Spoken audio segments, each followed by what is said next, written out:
Magandang araw po sa inyong lahat mga kababayan at welcome back dito po sa PNR. At ito nga mga karibin natin, nagwala si Kimbo. Nako, biglaan to, lahat nagulat sa ginawa. Yan mga kababayan, patungkol po riyan ang ating alamin at bibigyan ng komento ngayong araw na ito. Pero bago pong lahat, kung bago ka pa lang at di ka po napag-subscribe sa ating munting channel, please don't forget to subscribe at palike na rin po ng video ito. Maraming salamat po. At eto na nga, simulan na po natin to. Sawana ang bayan ko sa paglalakaw na tao.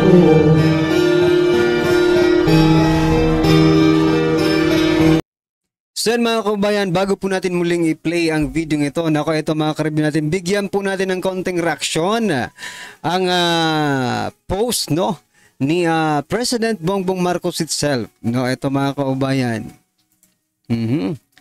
Nako, kaya gustong-gusto ko talagang mag-react dito mga karibin natin kasi ayaw ko pong mabudol ulit tayo .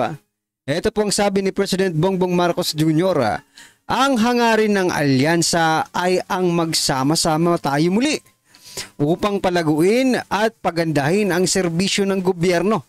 Nako. Ito lang ang masasabi ko dyan mga kababayan. Magtatatlong taon ka na po sa panunungkulan, President Bongbong Marcos Jr. Ngayon mo lang naisip na pagandahin ang serbisyo ng gobyerno. Ngayon mo lang naisip na palaguin.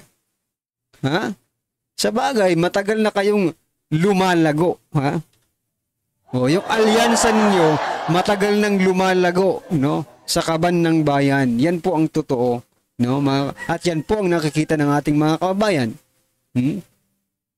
Kasi, ang pinagbabasihan po ng mga kababayan natin kung bakit natin nasasabi, no, na korap ang ating gobyerno, sapagkat nasanay po tayo nung nakarang administrasyon, hindi naman po ganito kalaki ang utang ng Pilipinas, no? Ngunit napakarami, no? Kaliwat ka ng proyekto, malalaking proyekto. May pandemic pa. So, what is happening, mga kababayan? Diba? Hindi na kailangang itanong pa. Pwede nyo nang sagutin ng sarili nyo lang, di ba? Self-service. Kung sa restaurant pa, self-service ito, mga kababayan. Pwede mo nang sagutin ng sarili mo lang yung mga tanong mo. Kung bakit ganito nangyayari sa ating bansa, naku po. Kaya wag na po tayo magpapabudol, mga kababayan, na upang palaguin muli.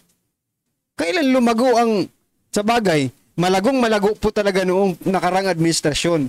Ngayon lang sa administrasyon ninyo, bumagsak. Kaya kailangan talaga ninyong palaguin, no? At pagandahin ang serbisyo ninyo sapagkat maganda po ang serbisyo ng nakaraang administrasyon. Nakakahiya naman po. Diba? Tapos ito pang sasabihin nila, mga kababayan. Ito, yan mga bagong Pilipinas, alyansa po yan . Ito po ang sabi nito. Marcos Jr. calls alyansa slate dream team. Nako. Appeals to Bicolanos to vote straight. O yan . Hinimok ni Pangulong Ferdinand Marcos Jr. ang mga Bicolano na huwag magdalawang isip, tignan nyo huwag magdalawang isip at iboto ng diretsyo. Pwede to diretsyo sa inidoro, no? Ang lahat ng kumakandidatong senador sa ilalim ng anyang administrasyon.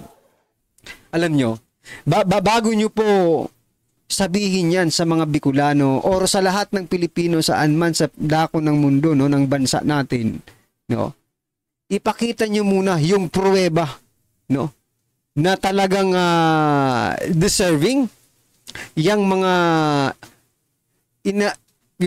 inaangat mo ng kamay, no? Yung mga kandidato ninyo. Like for example, Lito Lapid, Pacquiao, di ba? Soto, Abalos, ito si Tolentino, sino pa? Tulfo, Erwin Tulfo, Bong Revilla, nako. Ipakita nyo sa amin yung kanilang credential, no? Kung baga, para iboto namin sila Kasi hindi po kami boboto, mga kababayan, or ewan ko lang kung ako lang ewan ko sa'yo kung boboto ka sa kanila. Wala naman akong magagawa. Pero ito lang masasabi ko, mga kababayan, hindi po boboto ang isang Pilipino, no, nang dahil lang kay President Bongbong Marcos Jr. Nakita na natin yan eh. Nakita na natin yung pattern. Hanggang pangako lang yan eh. No? Nakita na po natin yan. Tapos, you encourage Bicolano to vote straight sa alyansa ninyo. Sinasabi mo pang dream team. Sige nga, paano naging dream team ito? Sige nga, mga kababayan, kayo. Papaano po naging dream team yan? Baka team ng mga magnanakaw. Pasintabi po sa mga mga mga mabubuting tao diyan. Hindi naman natin nila lahat itong pero lahat siguro sila no. Dream team nga no. O isa yung doon ka banda magnakaw, ikaw naman dito ka naman mangkurakot, ikaw naman sige ikaw ang bahala diyan sa flood control projects natin. Ito ang singit ko lang total tayo lang naman nag-uusap dito no. Singit ko lang. Doon po sa tulay na gumuho, mga kababayan, pinuntahan po personally in-inspect ni President Bongbong Marcos Jr. Pero kasi merong physical evidence, di ba? Oo, mayroon tulay, nandiyan po yung tulay. Pero mga kababayan, ako po yung nagtataka. Maaaring kayo rin po ay nagtataka. Nung panahon na hinahanap po natin yung 5,500 flood control projects, ni isang inspection hindi ginawa. Diba? Bakit? What is behind? No? Anong nasa likod ng pag-inspect nila doon sa tulay? Tapos yung flood control projects, mga kababayan, hindi po nila in-inspect. Ewan ko lang baka in-inspect nila, hindi lang natin malaman. Yung binangga ng barko siguro, di ba? Ay nako. Ayan kayo mga kababayan, no? Hindi lang naman siguro mga Bicolano ang boboto. But if you are going to be asked, no? Ngayon, kung tatanungin ka ngayon mga kababayan, iboboto mo ba? Yung tinatawag na dream team ng administrasyon, mga kababayan? Ayan, mga karibin natin, comment nyo nga po para malaman natin kung marami bang sumusuporta dito po sa alyansang dream team na ito. Okay. Alright mga kababayan, ito pakinggan po natin at bigyan ng reaksyon about po ito kay Stella Kimbo. Nagwala. Nagwala si Manay, mga kababayan. Sapagkat hindi daw pinigilan ng Solicitor General na ipatawag siya. Natakot. Biglang natakot Ayan. Salita ka kasi ng salita. Kaya yan, papatawag ka na ngayon ng Supreme Court. No? Stella Kimbo nagalit po sa, sa Solicitor General. No? Sapagkat hindi napigilan yung pagpapatawag sa kanya. Diyan sa Supreme Court. Ito, pakinggan po natin ito mga kababayan. Natin ngayon ang napipintong pag-attend, mandatory attendance ni Congresswoman Stella Kimbo sa oral arguments ng Supreme Court kaugnay sa petisyon laban sa 2025 national budget. So ang tanong, mag-a-attend kaya ang kongresista o may planong iba? Ito. Bakit kailangan pang tanungin kung kailangan niya umattend, mga kababayan? Kailangan niya talaga yung umattend. Mandatory nga di ba? Mandatory po yan, Sir Macanas, General Macanas, no? Mandatory pong sabi mo. Ibig sabihin, it's not voluntary. It is by force. Di ba? By law, mga kababayan. Kaya kailangan magpaliwanag po ni Stella Kimbo. Ayan na, yung sinasabi niyang typographical error. At sinasabi niya pa na may karapatan, di ba? Yung mga, technical group na mag fill in the blanks, mga kababayan. Mhm. Ngayon natin mapapatunayan kung totoo ba yung sinasabi mo, Stella Kimbo. Di ba? May napanood akong vlog ng Third Floor Studio, si Marlon at Pamela. I-share ko sa inyo. Sabi nila, balita ito, balitang nakakagalit. Okay. Bago kami nagsimula at iniba ang aming titulo, 20 minutes ago, we received an information na galit ang isang Steel Akimbo. Pinatawag daw yung mga taga-Office of the Solicitor General. Pinatawag saan? Pinatawag. Hindi kumpirmado kung sa Congress niya pinag-report or somewhere. Basta ang termino, pinatawag niya. Tapos, pinagalitan. Dahil Ang lakas ng loob nitong hinayutak na tong Steel Akimbo. Solicitor General pa talaga. Ang ipinatawag, mga kababayan. Grabe. Grabe yung power, di ba? At grabe din yung tiwala nila sa sarili na sapagkat alam nila na walang magre-react sa kanila, di ba? Kasi sila po ang nasa power ngayon, okay? Grabe, pero di ba nakakahiya naman? Congressman, ipapatawag yung Solicitor General, mga kababayan. Grabe. ang rason ng kanyang galit ay bakit di umano hindi inopose ng Solicitor General Yung kautusan ang kautusan ng Supreme Court para i-demand ang kanyang appearance sa oral argument. sa BICAM anomaly. Tama. Bakit ka naman magagalit? Diba? Stella Kimbo, bakit ka naman magagalit? Aatin ka lang naman. Sasagot ka lang naman. Diba? Ng mga tanong. Ngayon, bakit ka magagalit? Yan ang tanong dyan, mga kabayan. Bakit magagalit ang isang Stella Kimbo? Di umano, Kung pinatawag man siya ng Supreme Court. Kung wala po siyang ginagawang masama, bakit ganyan ang reaksyon ni Stella Kimbo? Di ba? Madali lang naman sumagot ng mga tanong, mga kababayan. Base naman po, yung tanong naman po, base rin naman po doon sa mga previous statement mo. Di ba? So, you are knowledgeable enough, di ba? To answer, mga kababayan. Pero bakit ganito? Masyadong tense. Masyadong tense po itong si Kimbo. Nako, mapapasubo ata si Kimbo ngayon, mga kababayan. Ayan na. Ito na yung tinatawag nating karma na ba ang tawag dito?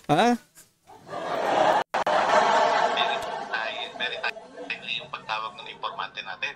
Kasi, kanina po, mga around, bandang hapon, alas 4, alas 5, naglabas naman ng istorya ang Philippine News Agency na isang government arm kung saan ay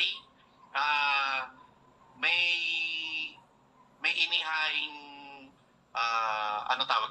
may inihaing panukala ang Office of the Solicitor General sa Supreme Court na pinapabasura na yung inihaing petisyon nila Attorney Vic Rodriguez. Yan. Dahil kulang daw ito sa Merit. Ano yan? Pinapabasura? Oo, So yan, mga kababayan, nabasa ko rin yan. Nagkumakalat na po yan ngayon sa mundo ng social media.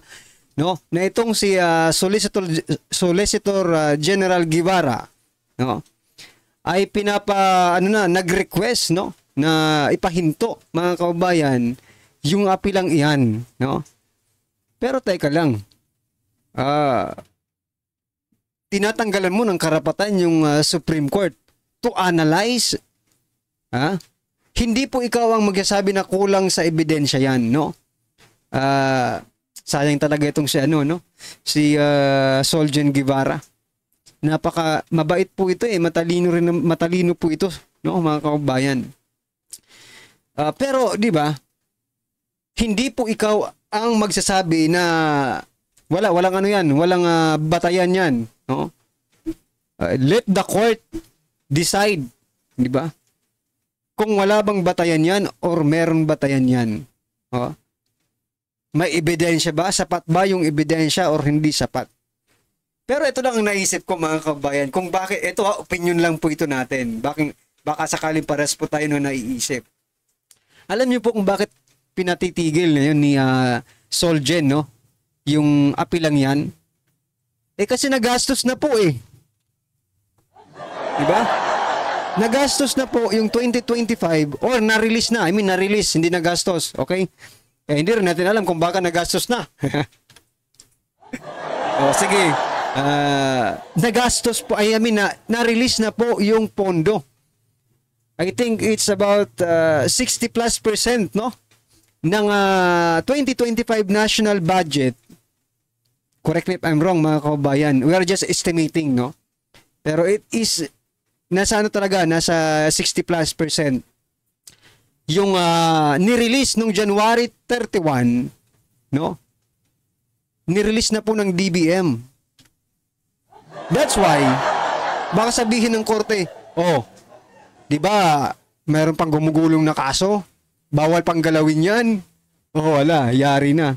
Bawal galawin yan kasi baka it is, may mga ebidensya na nagsasabing it is unconstitutional. Paano pa maibabalik yan? Na-release na. Di ba? Yun ay posibilidad lang, mga kababayan. We are not saying na talagang ganyan ang posibleng mangyari. Nangyayari. It is one of the possibilities, mga karibin natin. Pero hindi naman tayo magaling, no? In terms of legal na yan, no? We're just reacting, no? Nagbibigay lang po tayo ng komento base po sa ating nalalaman, no? At malamang ikaw ay meron rin komento, mga kababayan, dito po sa mga isyung ito, no? Kaya yan, mga karibin natin, ano man po ang inyong reaksyon, opinion patungkol po sa video nito, comment nyo na lang po sa baba para at least alam po ng ating mga kababayan ang inyong opinion. Maraming salamat po. Please don't forget to like the video, mga kababayan. Maraming salamat po. Sawalaan bayan ko sa malalakaw na tao.